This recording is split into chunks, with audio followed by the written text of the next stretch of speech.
Hey, Alli, have you or your clients ever experienced big life changes that have thrown you off your health game and every other aspect of your life? Absolutely. And that is why we have this guest on today to help us with that. Let's dive right in. Welcome to the Girls Talk Healthy Aging podcast, where we dive deep into pressing health and fitness issues facing aging women. I'm Alli Kerr. And I'm Shawna Kaminski, and together we'll bring candid conversations, expert advice, and personal stories that will inspire and empower you on your own wellness journey. Shawna, I'm so excited about our guest today. And I just want to say that this was a really hard guest to get on our podcast, the Girls Talk Healthy Aging. I actually had to work nights and weekends to get this guest. Especially the nights. Yes. So, yes, we're actually talking to my hubby today, and he is an expert in this field of life changes that happen in life, whether it be changes that are expected or unexpected. So, I want to welcome Robby Kerr, who is a chaplain for hospice here in Macon, Georgia. And, Robby, how long have you been doing that now? A little over 20 years now with the same company. Wow, that's a long time. It is Yes. a long time. To deal with that. And so we are going to dive into changes. And normally we have this is the girls talk healthy aging. So we've got the girls and the guy. The girls talk to the guy today. That's what we're doing. And we want to find out, we can learn a lot of lessons from your experience in dealing with seeing people go through so many different life changes and really relay that to the life changes that our ladies deal with. And so, Shawna, what were some of the things that we have thought of that are big life changes that ladies go through? Aging is going to be associated with loss of sorts. And the first loss of course, is going to come to mind is death. But there's so many other losses that we're dealing with in terms of, children leaving home, maybe changing careers or retiring or being let go from your job, maybe a change in relationship in terms of, let's say, a separation or a divorce, or maybe change in mobility. I used to run, but I can't run now because my knees are sore. Like these can be very, life changing events for women. And so, Robby, my question that I wanted to start with is, why is discovering how to handle loss particularly important as we age? Well, I guess it's particularly important because it's going to keep happening. I mean, it's something that if you keep living, you're going to keep losing people, things, eras of your life. In my work as a hospice chaplain, I mean, one of the things that I deal the most with, or that people say, tend to say is the hardest for them to accept, is having to give up driving. Our cars are so important to us, and just the idea that I can't drive. And you'd be surprised how many times I will have a patient who would have no business behind a wheel, but saying, I really could still drive, but I just let my children have the keys or whatever.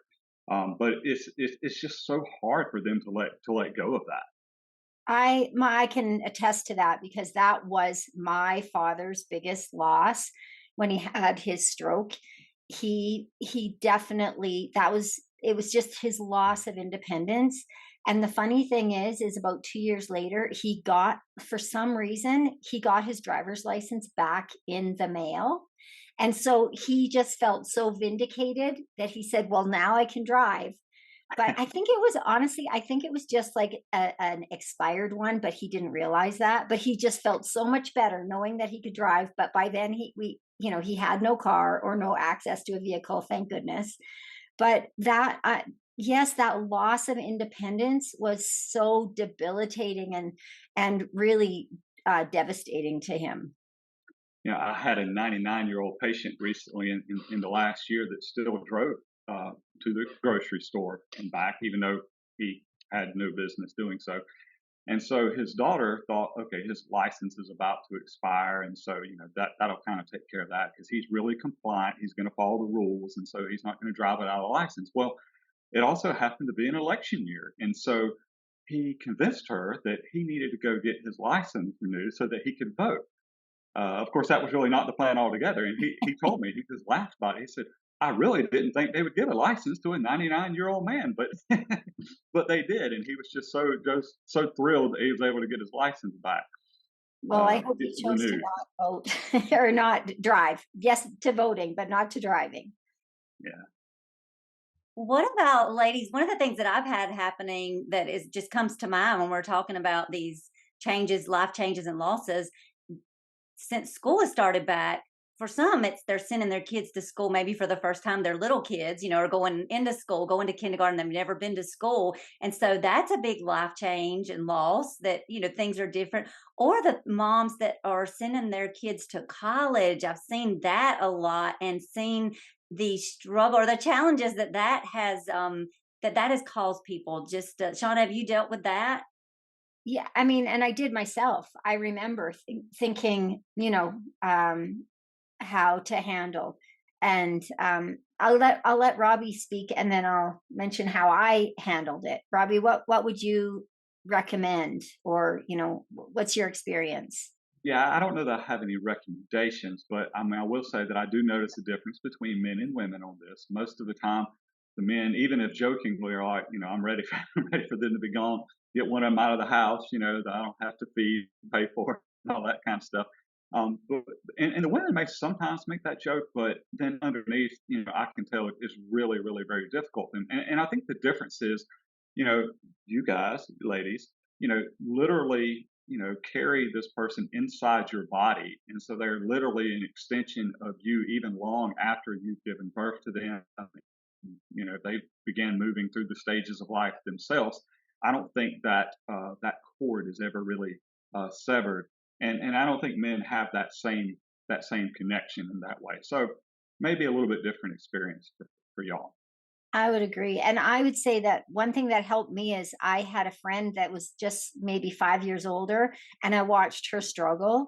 And so I made sure that it was a thought, and I was prepared, because by the time my kids were ready to move on, I had other things going on in my life, so that I kind of prepared for that. So if there's listeners out there that are approaching that stage when family members, babies are going into elementary school or going into college, doing a bit of pre-planning as to how am I going to care for myself, or what am I going to do for me before that hits, is really helpful, being a bit proactive.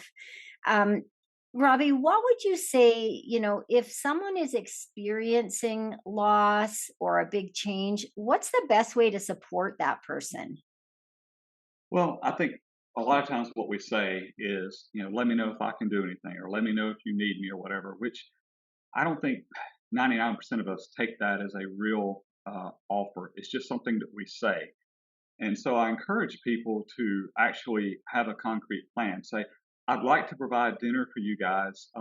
Would next Wednesday or next Thursday be better for you? And just kind of make it a concrete offer. Or, I'd like to cut your grass. I know that you're overwhelmed right now. I'll take care of it on Tuesday if that's okay with you. Just things like that, where you actually make a concrete offer and a concrete plan that just kind of lets them know that you're serious about it, rather than just kind of, saying something that's nice. Like when we approach people and say, how's it going, or how you doing? We're really not asking them how everything is going in their life. We don't want a detailed health, check on them. We're really just being friendly, and so I think people take it the same way when they're grieving. If we don't actually make a concrete offer, about what we're going to do. One of the things I know that I remember one lady told me, her husband was actually with Alzheimer's. He was in a facility. It had been going on for 3 or 4 years. And she said, I already feel like a widow. And she said, one of that is because, he can't talk to me. He doesn't recognize me. I go there every day, but, I just feel like I'm losing him a little bit each and every day. But she said the most disappointing part has been my friends, all the couple friends that we used to have, Bill and Jane, or Ted and Sue. None of them call me anymore because it's just me. And so they go do their couple things together, and nobody calls me anymore. And I just wish they would still include me. I miss that more than ever now.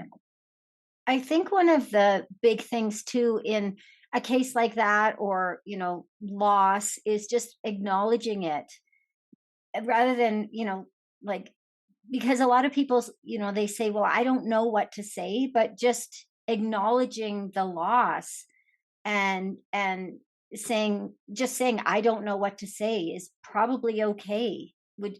Because people sometimes they just gloss over it, or they might acknowledge something, if the loss is timely, but then a month later it's just like, well, that's gone in the past. We're not going to acknowledge that. We're not going to go there. But still, acknowledging a loss is okay, even if it. What would you say? Yeah, I mean, I think particularly in our modern context with work, we kind of have the experience of, you get 3 days off if someone close to you in your life dies, a parent, a child, or a sibling, and then that's it. And then after that, we expect you to be right back to normal, doing the things you always did. And that's, I mean, I work for a hospice of all things, and we have that same policy. I mean, so it's everywhere. But you would think, a hospice of all things would understand that people are grieving and may need more time than this. But this is how we kind of treat one another. And I think it's going to go on. It's going to last as long as it lasts, and to just be, to be respectful for that, with yourself and with others. But I think the most important thing is that we need to talk about it. Now, what I mean by this is, I had a teacher when I was in high school. I think she was my French teacher, Miss Ellis.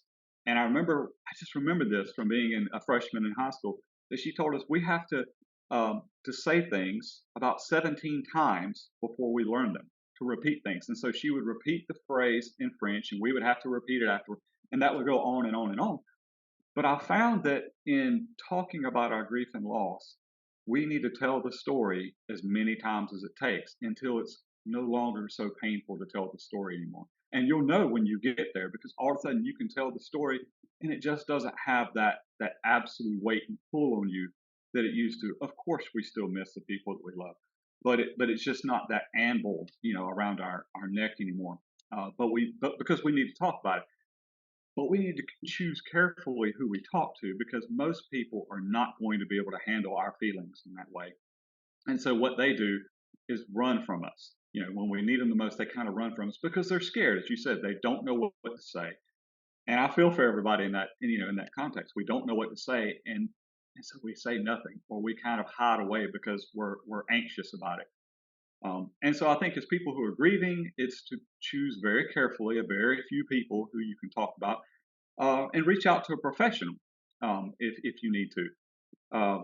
And then, as people trying to comfort somebody like that, just try to listen. Don't say things like, "I know exactly how you feel," because that cuts off conversation.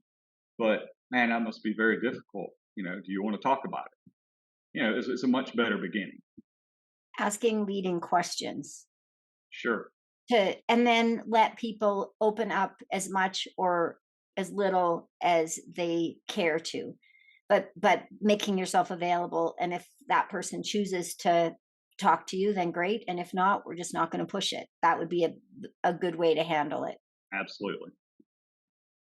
And I know we're talking about like more grief now and kind of loss of like a person, but I think the same things are true. I find that my ladies that their kids are going to college, they want to talk about it. They, that is something that it helps them to talk about. This is what I'm dealing with. This is what my child is dealing with. Their first week at college, their first month at college. If their kids are going to school, any of these life changes, if someone's lost their job, if they've gone through a relationship change. So it's definitely not just about like, somebody's died and we've lost them, but any of these things, we need the support. We need people, we need to be able to share our story and talk about those things. And one of the things that I love is just when I was talking with Robby about this, and we were initially talking about grief and loss.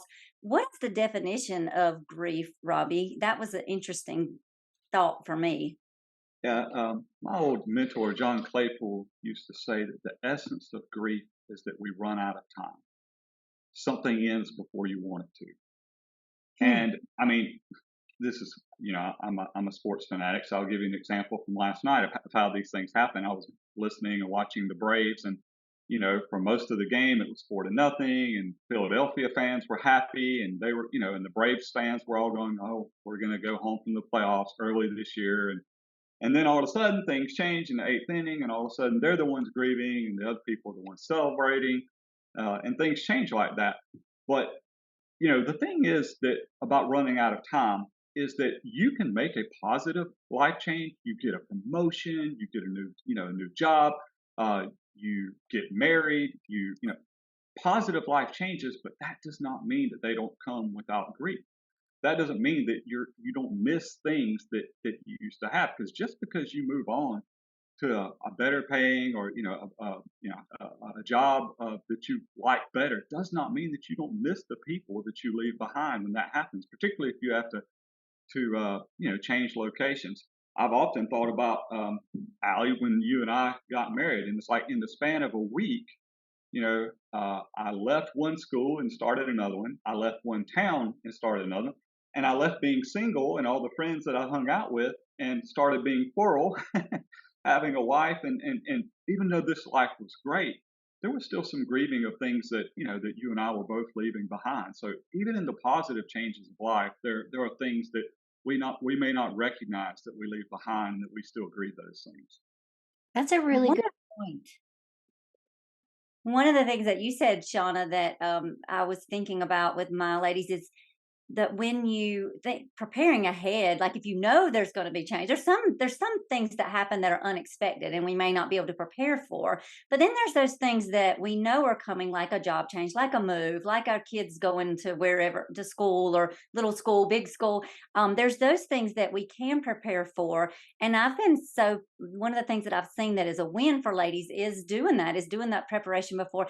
And one of the times that ladies will come to me for the first time, oftentimes, is when their kids are going off to school, because they realize, okay, I'm going to have to do something for me now, because I've been taking care of these kids and raising them, and now the last one is leaving, and I know that I have to do something for myself, and I've got more time. And so that, I don't know if you've experienced that, Shauna, in your work, that being a time when you have clients contact you and they're ready to make some positive health changes because now they have the time and they know they need to do something. Absolutely. And also it's, if they've had experienced a loss, and particularly like loss of health of a loved one, they do some reflecting in terms of like, wow, I better get off the couch. And so sometimes, loss can lead to positive health changes as well, even if it's just from a health scare, uh, from themselves or a loved one. So there's always, some kind of positive change, or like some positivity that can come from loss. And maybe often it's the perspective. Is that what you help with a lot, Robby? Is because, especially unexpected change or loss that can really be devastating. How do you spin that so that people can like deal with it and move on? I mean, I'm sure you've dealt with many, devastating changes, losses for families, for people. Yeah, I mean, I think one of the things that people don't recognize, and I think women in particular, you guys tend to be caregivers much more often than men. Even when it's the man's parents, a lot of times it's still the woman that does a lot of the, physical caregiving in that context. And then when that changes, whether it be because of a move, a child moving out of the house, or whether it be because a loved one passes on that you were taking care of for the last few years, that's a real identity crisis, because I identified myself as a caregiver. This is who I am. This is my life. And even, you might not have ever asked for that, but you accepted it. You moved into it.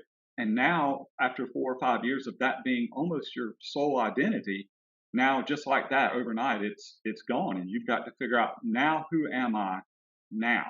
Who am I now moving forward in my life? And it can be a little debilitating and scary for some people. And certainly, it's certainly not a time to leave exercise behind, because those endorphins that you create are about as positive a thing that you can do for yourself.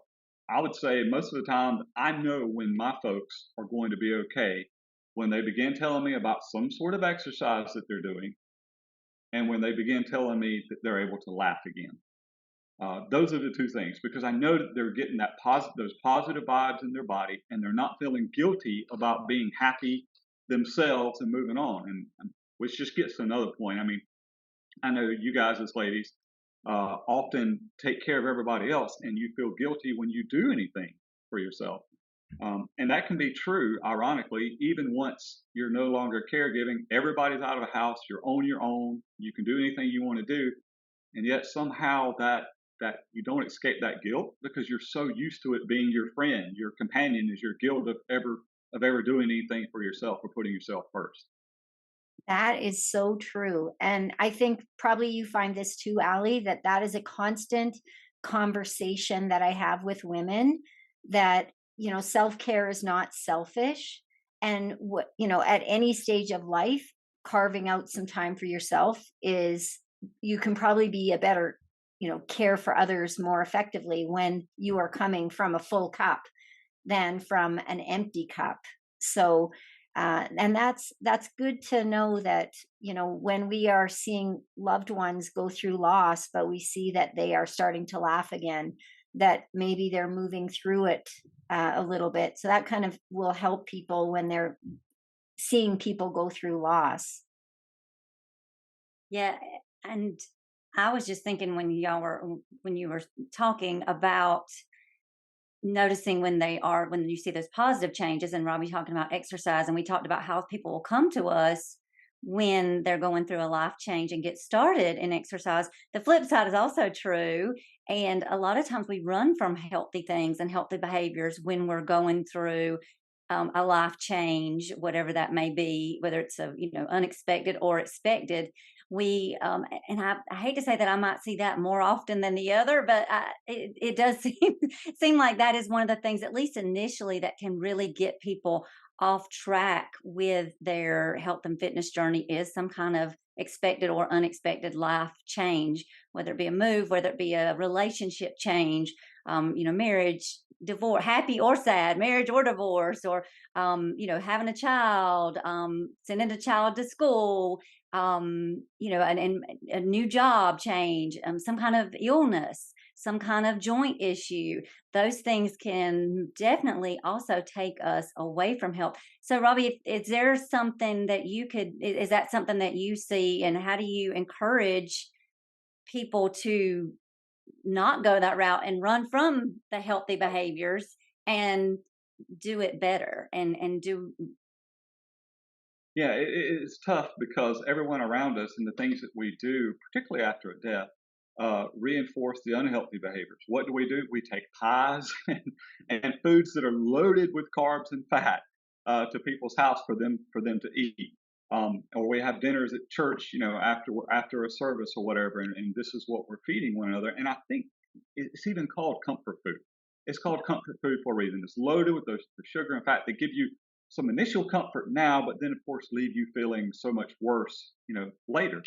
Um, yeah, I mean, so I think avoiding those sorts of things, being aware of your feelings.